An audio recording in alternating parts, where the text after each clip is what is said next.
The Gulf of Oman, an Iranian MiG-29 fighter banked hard over the dark waters of the Strait of Hormuz. Less than 20 miles away, an American F-16 fighter turned to meet it, flying with live missiles and active rules of engagement. The sun was low on the horizon, casting long, orange shadows across the white caps of the Gulf, where a line of oil tankers moved like slow giants. Major Reza sat in the cockpit of the MiG-29, adjusting his oxygen mask as his eyes moved across the green glow of his radar screen. Reza felt the weight of the two R-73 missiles under his wings, knowing the difference between a threat and an attack was measured in milliseconds. Captain Miller watched the Iranian fighter through his canopy, seeing the silhouette of the MiG against the morning haze. Miller's display showed the range closing, 12 miles, then 11, as he reported to control that the MiG was maneuvering aggressively.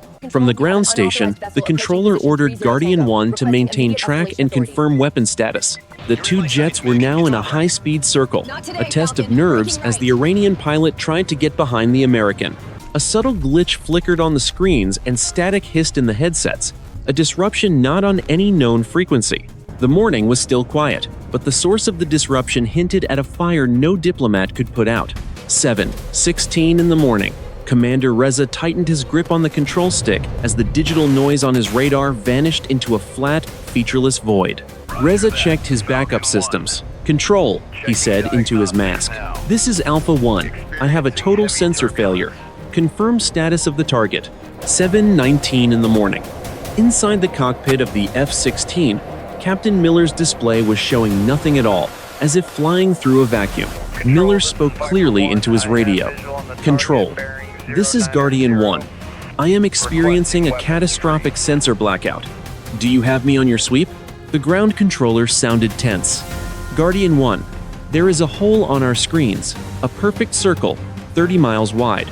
It is a dead zone." The two pilots were now blind men in a high-speed sky. Reza looked out of his canopy and found the silver sliver of the F-16 less than 5 miles away. Between the two aircraft, the air itself seemed to shimmer. It was a distortion, like a ripple in a pane of glass, keeping perfect pace with them.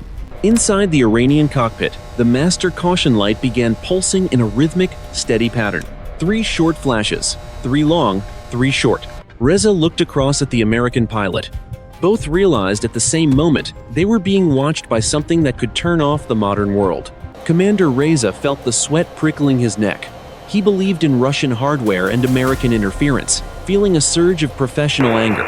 He banked the MiG-29 into a steep 5G climb, wanting the sun at his back to use the oldest weapon, the human eye. The reply from the ground station at Bandar Abbas was broken, sounding like someone was crushing dry leaves into a microphone. Inside the F-16, Captain Miller's computers were hallucinating. His altitude read 0 feet and his airspeed showed 5,000 knots. The American controller was frantic, reporting widespread outages across the fleet and the destroyer USS Higgins Aegis system in standby mode. Miller looked at the shimmer again. It was a lens in the sky, 3 meters wide, distorting the horizon behind it as it moved at Mach 0.9. Miller pushed his throttle forward into afterburner. The F-16 surged as he decided to put eyes on the distortion field. Intercut. The MiG and F-16 were flying in a loose formation, circling the shimmer at 12 and 6 o'clock positions. Fine. White lines began to crawl across the MiG cockpit glass like a digital frost, looking like circuit boards or a city that did not exist. Miller's flight instruments were flickering into symbols he did not recognize. Rectangles and vertical bars moving in sync with his own heartbeat. Miller shouted that his flight computer was compromised, and the stick was getting heavy as the jet began moving on its own. The MiG-29 suddenly dipped its nose toward the water as both jets were being pulled toward the center of the shimmer, 7:29 in the morning. The radar controllers at Bandar Abbas Air Base were shouting, their primary screens awash of white noise. The commander ordered the immediate scramble of 2 more MiG-29 fighters as pilots ran to their jets, their boots loud on the concrete. 7:31 in the morning. The Combat Information Center of the USS Higgins was bathed in the dim blue light of unresponsive tactical consoles. The captain ordered the SM-2 missiles prepared for a manual search launch, assuming hostile intent since the aircraft were under electronic attack. 7:32 in the morning. The two jets were side by side at 300 knots as Miller switched his radio to the International Guard frequency.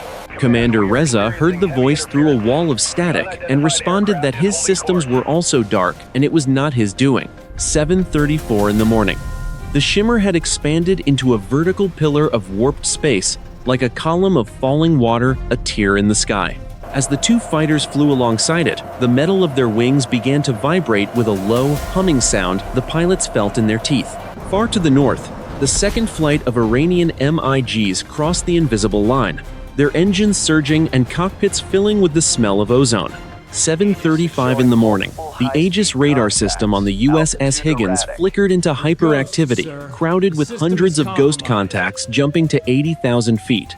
The captain leaned over the console and ordered the manual override launch of one SM-2 missile to target the Iranian MiG. 7:37 in the morning. The second flight of Iranian MiG-29s broke through clouds to see the pillar of warped air glowing with a faint, violet light. The lead pilot of the second flight, Bravo Lead, flipped the covers off his missile launch buttons, misinterpreting the radio silence as a threat. 7:38 in the morning. The dead screens in both jets flared to life with red warning lights, their targeting computers slaved to the violet shimmer. 7:40 in the morning. The USS Higgins shuddered as the SM-2 missile roared out of its vertical launch cell, carving a trail of white smoke. At the same moment, the lead MiG of the second Iranian flight pressed his trigger, launching two R-27 missiles into the haze. The violet light in the pillar suddenly intensified, pulsing once like a giant heart as the hum became a roar that drowned out the jet engines. 7:41 in the morning. The American SM-2 missile was a white-hot needle in the sky, closing the distance from the south while Iranian R-27 missiles closed from the north. Inside the F-16, the cockpit was a symphony of chaos with the master caution screaming as the display flashed LAUNC in bright red letters.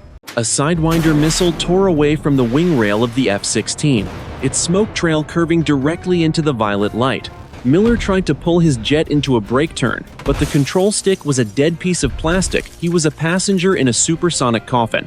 Inside the MiG-29, the experience was identical as an R-73 missile ignited and joined the swarm of 6 missiles converging on the shimmering scar. Reza spoke into his mask, reporting that the ejection seat was unresponsive, his voice a whisper of pure adrenaline. Dual perspective. Miller and Reza both pulling their ejection handles to no avail, held in place by a force that overrode every safety protocol. 7:42 in the morning.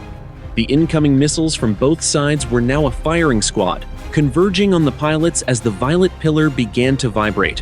The vibration was so intense that the plexiglass spider-webbed with cracks, and the air turned a deep, bruised purple with the smell of scorched electronics.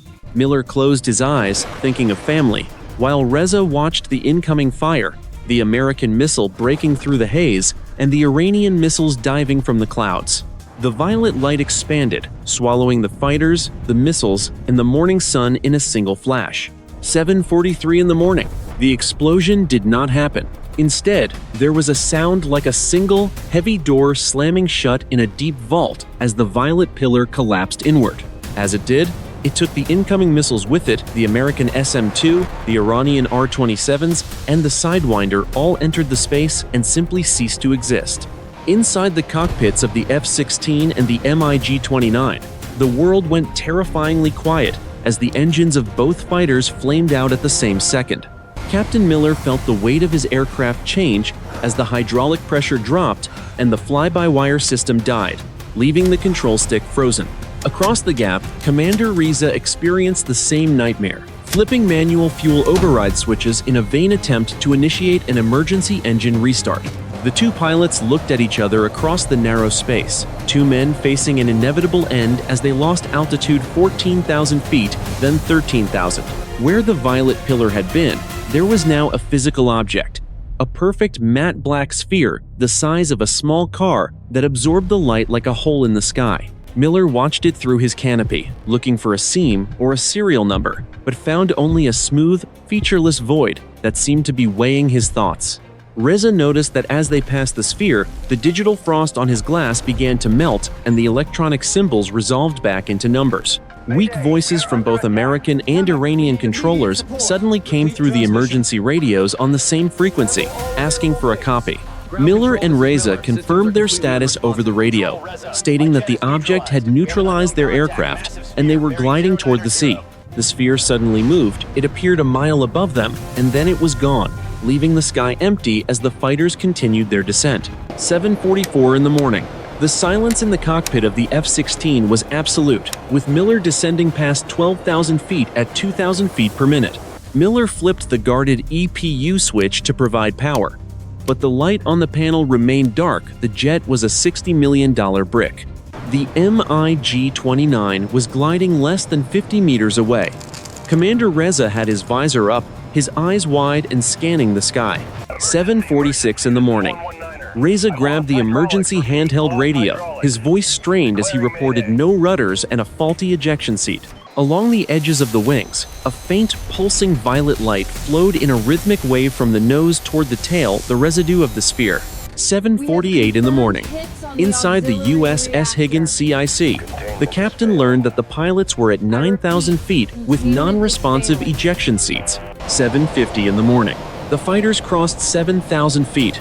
Miller could see the individual whitecaps and the growing shadow of his plane on the water. The black sphere had reappeared, sitting 500 feet above the water directly in their flight path, waiting for them. Reza noted it was a wall that stopped them from killing each other, as both pilots began the final struggle to restart their machines before impact. 7:51 in the morning. Captain Miller felt the vibration in his control stick change as a faint, rhythmic pulse began to travel through the floorboards. Across the gap, Commander Reza flipped the heavy silver toggles as the green glow of the head-up display flared into a standard boot sequence. 7:54 in the morning. Miller pushed the nose down to 300 knots, and the engine caught with a guttural moan that grew into a high-pitched whine. 7:56 in the morning. Reza's MiG-29 was asymmetric and fighting the yaw as he roared past the silent, matte black sphere. As Reza cleared the object's wake, his second engine coughed and roared to life. Both fighters were now airborne, powered, and alive. 8:05 in the morning.